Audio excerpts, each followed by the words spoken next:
Hi, it's me again with Corel tips and tricks. Yesterday, I made a video trying to help somebody to design this. And then I was playing around with it and trying to make it a continuous uh, item. But I started thinking you could do this with any shape. It doesn't have to be a square or a rectangle. We're going to go with a five-sided polygon. I'm going to hit P, put it on the center page. And if you watched enough of my videos, that's not the center. So we're going to change it to a six-sided and then hit P and then move it to a 5. And that's the center where the indexing lies, not where Corel thinks it is. So we're going to take an ellipse. We're actually going to we're going to probably make it a little bit bigger. Yesterday we made it, well, let's just make it 2. And then Control D and make it duplicate and make it 1. So we have 2 ellipses. Let's go ahead and group those together for a second. And we're going to have it snap to that corner. And then you could rotate this, but we're not going to. We're just going to hit the plus key and have it snap. And this is where I use the plus key instead of the duplicate key. Because if I use the duplicate key, it's going to put it the same distance away, further away. So there's our 5 objects, and maybe they're not big enough, but that's good. That's fine. Now,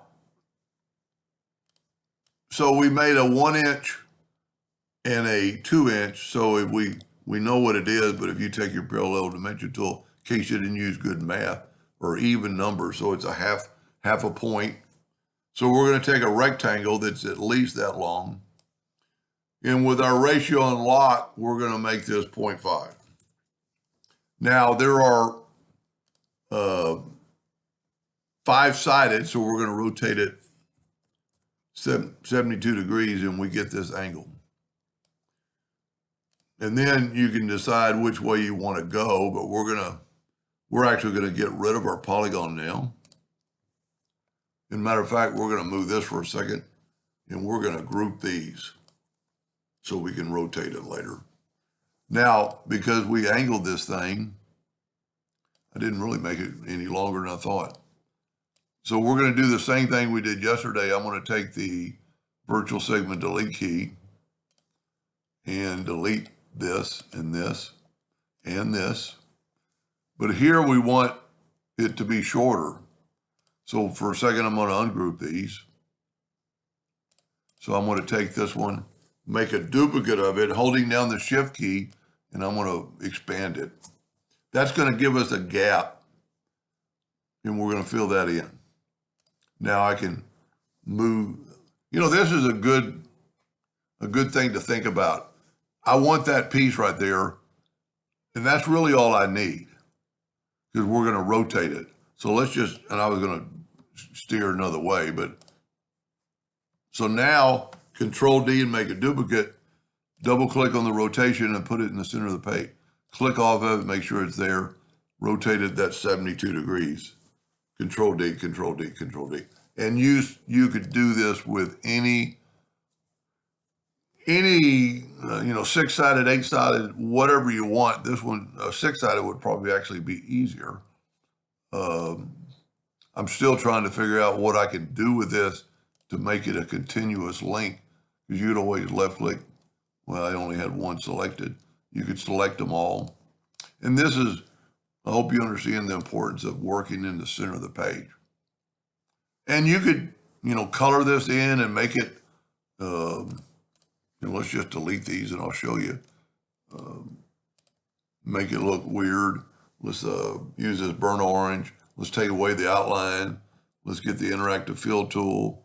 I don't know how good this is going to be, but let's put yellow on this end. And we'll put red in the middle and bring this yellow back down a little bit. And there's not enough change between the red and the orange, so we're going to put a little yellow between them. So there you have that look. There you have that look. I don't know what I'm doing. I'm trying to get the pick tool. And then Control D and rotate this guy. I'm not saying this is what you're going to want to do. Whenever you don't hit that X, it's going to give you the shape tool because that's what it's supposed to do. Control D, 144 degrees, Control D, Control D. Not that big a deal, but if we look at it with a black box effect, object, order, back a page. Kind of a neat something, and I think it'd really be neater if, maybe if we made these lines thicker and, you could actually make it the whole thickness of yesterday I called it a washer. But anyway, that might give you some idea. Hope that helped a little bit, and thank you for watching.